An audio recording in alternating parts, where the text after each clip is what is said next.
Welcome back to another video, and today we will be doing my December roundup review of products that I have been testing through all the way from, I think, from the end of October until to the beginning of December. So because November was a busier month for me at work, so that is the reason why there wasn't this kind of video on November videos, but now that I have more time to film again, I decided to do this one because I think there's been now quite a lot of products that I've been able to try out and form my opinions on. However, I would emphasize that I don't do this kind of review video from all of the products that I try, because some of the products are just pretty mediocre, so I don't feel that if they are mediocre or if they're sort of stable products that I keep repurchasing, then those I don't think it's worth mentioning in these kind of videos.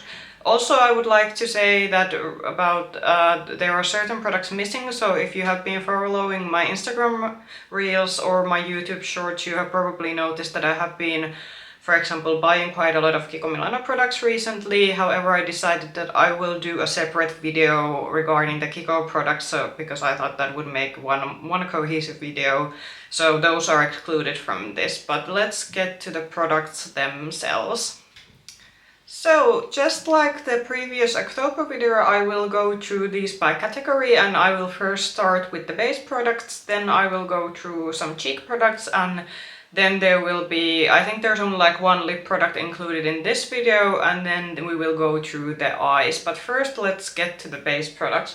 So first product that I will be giving my opinion on is this one. So this is the LH Cosmetics, or I believe this was previously known as Linda Hallberg Cosmetics, and this is their setting spray. So my previous setting spray was the Benefit Professional setting spray that was actually a repurchase. So it took me some time to get to this one. This was a product from an advent calendar last year. But because the Benefit setting spray I had was a full-size one, it takes quite a while, and this is the kind of product that I don't repurchase unless I have used up the old one, because setting sprays for me, I do like using setting sprays because I do think a good setting spray sort of makes your makeup last longer, but it's not a product that I like to collect. But regarding this one, so I think generally for a higher end setting spray, this is quite good. I do think it has helped with my longevity of my makeup. And the mister I'm gonna show. The mister is relatively, I mean, it could be a bit more finer. For example, I think the Benefit Professional setting spray, the mister is a bit more finer, but it's not like awful. For example, I know the MAC Fix Plus is something that a lot of people like, and I have actually tried in the past quite many times. That has quite an aggressive mister, so this one's okay. And the smell, there is a scent of this, but it will dissipate once you use it to your face. But if you're looking for a good high-end setting spray, I think this will definitely get the job done, and it will make your makeup last longer. However, is it anything like exceptional in terms of higher-end setting sprays? That I don't think so. But anyway, a good product, and because I got it from an advent calendar, I think it's quite good value, because this is actually the full-size bottle of it. Let's go to a foundation that I have been testing out. So this was one of my summer holiday purchases. So this is the Charlotte Tilbury, and I'm gonna see Beautiful Skin Foundation. And this is like, I'd say if I would have to rate this from 1 to 5 stars, this would be 3.5 stars for me. So first of all, maybe something good is that it comes in a pump, and because the packaging is this sort of like plastic packaging that's basically stored downwards, you will get all of the products out of this one, so there you will get your full use out of this. However, regarding the foundation type, so this is something that I would recommend if you have a normal to dry skin. I have a bit of normal to oily skin, though my oiliness isn't as bad as it used to be when I was a bit younger.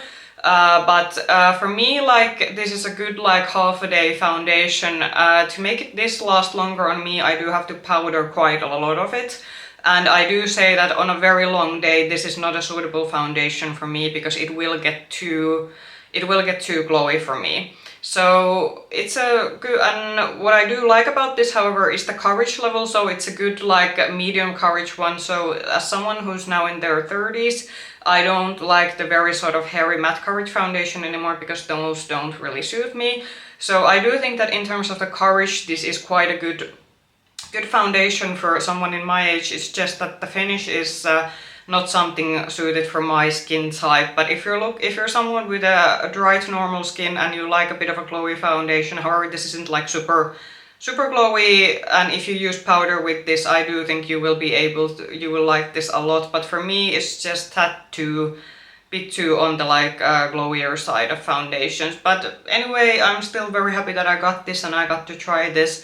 One thing that I have noticed is that I haven't been using this that long, and it's already like, you can probably see like it's quite, we are already quite a lot has been used out of this tube. So it isn't the most like, in order to get the medium coverage that I need from my foundations, I do have to layer this quite a lot.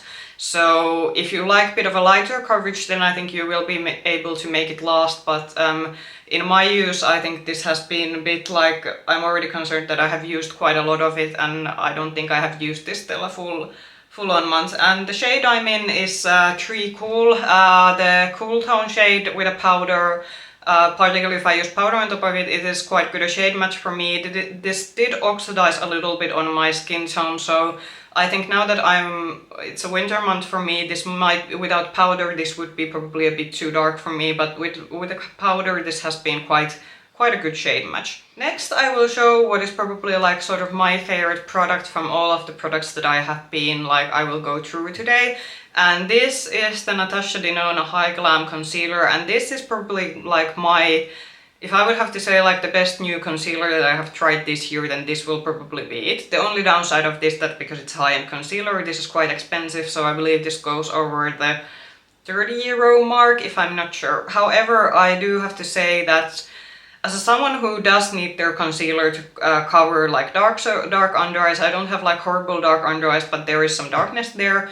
This is a very good one. So I think what has the advantage of this is that you get quite good coverage with this. However, it doesn't get cakey. So this isn't this sort of like still a very like high matte coverage foundation that, for example, someone in their 30s and with sort of a bit more mature under eyes would not look good on. So because this is still a bit more, I'd say there's a bit of hydrating element in this, it doesn't look as heavy. And comparing, I tried Natasha Denona's older concealer, and that was just very awful. It's, I think, one of the worst concealers I tried, because with that you didn't have any working time with it. It just immediately dried down to any spot you tried to put it on, and you almost couldn't blend it, and it was like very drying. So compared to that, this is definitely a huge improvement. And yeah, I also think the shade match is quite good for me. So this is R2, so this is for cooler undertone, and I definitely say that if you're looking for a good coverage concealer that doesn't still make your under eyes look like very dry matte, then I would very warmly recommend this. And I do think that despite it being a bit more expensive concealer, you don't actually need a lot of this. So despite this being a more expensive one, I think you will be able to get this one to last quite a long time, because I, for example, have noticed that I don't really need to apply a lot under eyes to get a good coverage with this one. So yes, highly recommend this one if it's the type, if it suits your skin type. So next, let's go through the cheek products. So from cheek products, you will be actually seeing some products that you might have seen on my sort of individual review video, but I will still go through quickly those ones. And if you want more in-depth sort of information about the two of the products I'm about to show, then there is a separate review video. But let's go first to the one that I haven't really showed, and it's something actually that's not exactly my favorite. So this is the Catrice sort of contour stick from their fall winter release this year. So this is the Magic Shaper Contour and Glow Stick, and this is the lightest shade. And unfortunately, the formula of this is very stiff. So I will show so you will see there's the sort of contour side, and then there is the highlighter side. And unfortunately this product, so this is too stiff to work with. So how I work with this is that I apply some of it from in the back palm of my hand, and then I go through the brush and spread it on my cheeks. And unfortunately with this one, you really have to work quite hard to get the formula to spread. And the highlighting side of the stick is also something that I don't really like, because I feel that the cream highlighter here, it removes the makeup underneath your skin. The undertone of this is also a bit off for me, so this is a bit too, I'd say, like a brown, sort of brownish yellow tone. However, if the formula would be good, then I would not hold the sort of tone against it, because of course I have been able to actually see this in store before buying it, so that is an information that I have been able to sort of had beforehand before making the purchasing decision. However, in terms of formula, because I do have the NYX contour stick that I actually mentioned recently in my sort of favorite drugstore product videos that's on my channel, and compared to that one, this is just the contour shade, it's just very stiff and hard to work with. I will be able to use this up, but it's not a product that I will be rebuying once I have used this, and I will be only using the contour up. The cream highlighter here is something that I don't think I will be even bothering, because it's just something that I feel that doesn't really add anything to my makeup, and like I said, it does lift the makeup underneath it. So next two products I will be showing together, because these have been included in an individual review video. So these are the Dior and Chanel Holiday Cheek products, and I will be showing them here. So this is the Chanel highlighter from the Lumiere collection, and this is the Dior blush from the Dior Holiday collection. And I will first show the blush. So you will see it's this beautiful pinky rosy, more of a pinky, almost darker rose tone. And I already said in the review video, this was my favorite part of the Dior Holiday collection, and the quint will be included later, and I will repeat how I felt about that. But the blush shade is okay. It's good for if you're looking for a good higher end blush, then it's good. You won't be disappointed. It's not anything revolutionary, but it certainly will get the job done. And if you like the shade, then I would recommend this. Similar about the highlighter, so this is quite expensive for what it is, but if you want to spend your money on a Chanel highlighter and you want it to be something that shows up and is quite sort of, it's not like glittery, but it's still sparkles, then this is also a good option. But it is essentially quite a basic champagne highlighter, and there is certainly you can get a similar result with less of money.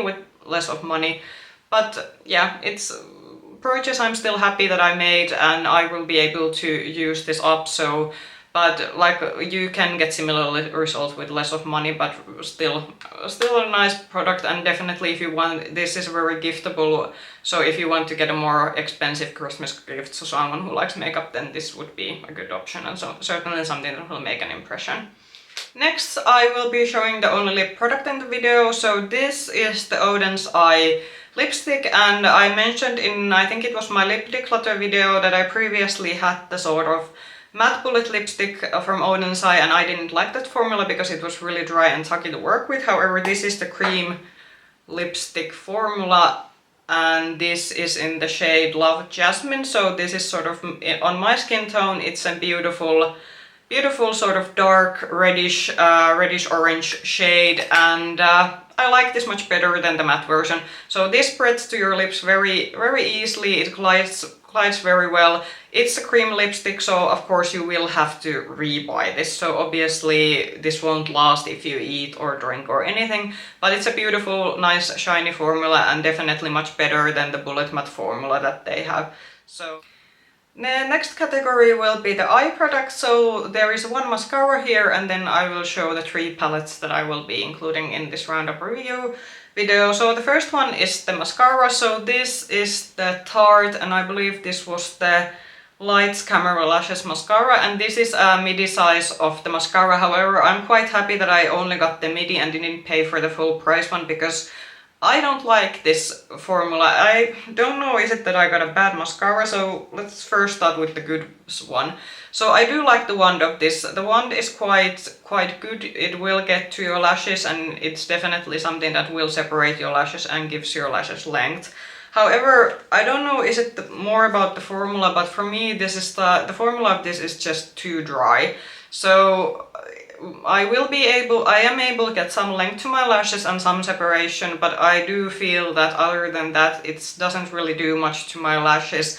And considering that I think the full price of this mascara is somewhere close to 30 euros, if this would be the full size one, I'd be pretty disappointed because there are certainly better drugstore mascaras I have tried.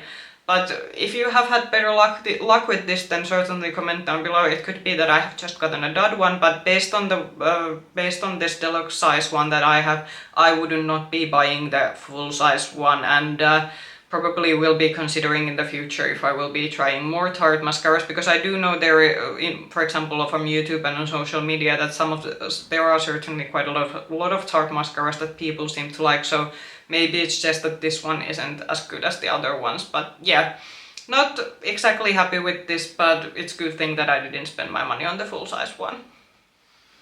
And to the last one, so we're going through now the eyeshadow palette. So I have two palettes here that have an individual review video or are included in a single review video, and then there's a palette that I haven't yet discussed on my channel. So let's go through the obvious ones first. So here are these ones. So the Dior Quint and the Chanel Quint that I featured in my sort of Christmas higher end Christmas collection video that's on my channel. And let's first talk about the Dior. So I have to get this first open. So this is the Dior Quint, and I believe this one was the Promenade Dorée. So this was the more golden brownish version of it. And like I said on my review video on this one that I featured also the blush in and also the Chanel collection in, I really like. Don't spend your money on this. This is just like I said on my review video, the golds look too similar in your eyes to be covering like half of the 5 shades in this. The brown is okay, the silver is okay, but also something that I wasn't happy with was the longevity of this. So considering that this is like over 60 euros, I wouldn't be spending my money on this and would not recommend this from Dior. Now the Chanel one was something that I did like a bit better. So this was the Lumiere Graphique shadow quint, and this is again very expensive for what it is. So before buying this sort of luxury quint, first make the decision that is it your type of makeup. However, if this is your type of makeup, I would recommend this over the Dior one. There is more depth in this because it has the sort of black and it has the sort of darker brown in this one, and I do think that you will get a bit more diversity with this, and I did like the longevity of this better than the Dior Quint. But yeah, those were the sort of luxury palettes included in this section of the video. Lastly, let's end this with a positive note. So I finally got to try the Oden's Eye Jewels and Gem palette. So I have I'm trying to think. On Instagram I have few photos with a look of this because, like I said, November was very horrendously busy month for me, so I haven't been able to film as many reels. However, I do think that I also do have a reel on this and YouTube shorts where I do have one look and then swatches of this. And I definitely think that this is like the Oden's Eye like better quality, especially because I have been trying now the new Oden's Eye holiday palettes along with this one, and yeah, we will get to those when we will get to those. But especially when comparing them to this one, this has the very nice Oden's Eye formula, and this is just like I think considering the time of the year when I was trying this, now we actually have snow here where I live, but I was trying this particularly during the time when it was like sort of this in-between season that the sort of leaves had already fell from the trees, but it was just very grey and dark. Now that there's snow outside, it's actually much lighter, but I think this was fitting the season so well because it sort of had this sort of very grungy dark muted neutral shades and then these really beautiful sparkly shimmers. And I'd say that the only dot shade that this has is, I think it's this one, this sort of white shade that shifts to pink. So this white shade is almost like pure glitter, so when you get it on your finger it goes everywhere, and don't apply this shade before applying your base makeup because it gets everywhere. So this is the only dot shade in the palette. All the other shades, the shimmer shades, are very beautiful. They are very sort of opaque, so they aren't like topper-like. And the mattes all in this work very well, so there isn't like any issues with the matte shades. I think one of the darker mattes, I think it might have been the dark purple or the dark blue, that did need a bit more work, but not like anything awful. So I think this is definitely one of the better like Oden's high quality palettes, and certainly I would recommend this, particularly if you have been waiting for the brand to come out with something neutral, because I do think that this is very approachable palette if you have been like eyeing the brand but thinking that they have sort of a lot of colorful palettes. So if you're into more of your neutrals, I think this would be a very good place to start with. And definitely I'd say that I think I was actually surprised myself how much I liked about this, because I didn't notice initially that it has a bit of blues and purples, but because it's very muted blues and purples, it makes it easy for me to work with. And so definitely I would say that if you have been eyeing this, then I would recommend that buy this. And also because this is sort of the normal line of palettes, you will be able to use an affiliate code on this. So I obviously, because I'm a small creator, I don't have affiliate codes. But if you are able to find a code from your favorite YouTuber, then you will be able to get a discount from this. So those were all the products for this video. November was really a crazy month, so I don't think there was that many compared to the October video. But now in December, I'm just trying to like get to test out the rest of the holiday themed makeup. So perhaps at the end of December, come January, I will be able to give reviews from the last sort of holiday themed things. But anyway, comment down below what did you think about the products that I showed today. What have been your favorites to use now? Are you now in your sort of holiday, December, Christmas makeup craze? And if you like this video, then push the like button. And if you want to see more content from me, then subscribe. And if you want to see notifications from my future videos, then push the bell button. And you can also follow me on Instagram with the Makeup Hedgehog nickname. And I hope I will see you again in another video soon. Bye bye!